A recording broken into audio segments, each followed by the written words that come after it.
কিন্তু যারা কিরকম হচ্ছে চালিয়ে বেআইনি কাজ করছে তাদের আপনারা কি বলবেন?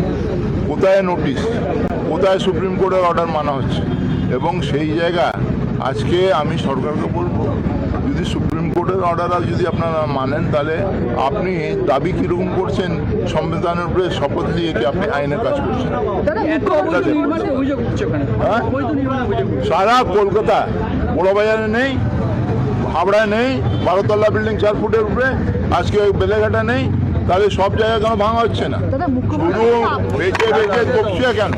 বেঁচে বেঁচে বসবা কেন? আজকে সেই প্রশ্নটা উঠছে। যদি বুকের সাহস থাকে তাদের অন্য সব জায়গা ভাঙুক, আমি তাদের সঙ্গে আছি।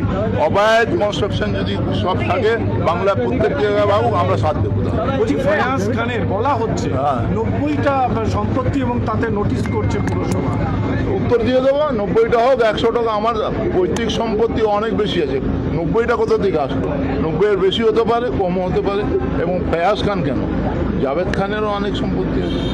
জিনিসটা হচ্ছে আমরা কি চুরি করে এনেছি, যে আমার উপরে কোনো দাগ আছে কি, আমি কোনো কারো কাছ থেকে টাকা নিয়ে কি ঘুষ খেয়ে করেছি?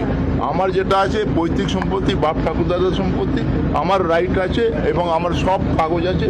এবং ট্যাক্স পেই শুধু না, ইনকাম ট্যাক্সও পেই করি এবং তার অন্য অন্য কর্পোরেশন ট্যাক্সও পেই করি। এটা যারা বলছেন আমি বোধহয় মিস ইনফরমেশনের জন্য হচ্ছে, মিসলিড করছে। হ্যাঁ, নোটিশ দিতে গেলে কাগজ আমরা দেখাবো, পরিষ্কার হয়ে যাবে। আমার মনে হয় না যেটা কিনা হচ্ছে ভুল তথ্য দেখছে, সেই তথ্যটা কিন্তু সংশোধন করবার জন্য সরকার বাধ্য। বাম এবং আইএসএফের তরফে এই প্রশ্ন তোলা হচ্ছে যে যে সমস্ত জায়গায় গন্ডগোল হচ্ছে, আপনারা তৃণমূল নেতৃত্বকে দেখা যাচ্ছে না কেন? শুনুন না, তারা তো চাচ্ছে যেদিন রাত্রে কিরম যে সাম্প্রদায়িক ঘটনা হলো, সেই জায়গায় জাভেদ খানই 10,000-এর মবকে সরিয়েছিল, কিন্তু জাভেদ খানের এবং জাভেদ খানের ছেলের নামে 2টো কেস দেওয়া হলো। কেন 144 লাগানো হলো? এইখানে আমাদের পুলিশ বলছে যে আপনারা যেতে গেলে অ্যারেস্ট করবো, আপনারা যেতে গেলে গন্ডগোল হতে গেলে আপনারা আইনায় ঢুকিয়ে দেবো।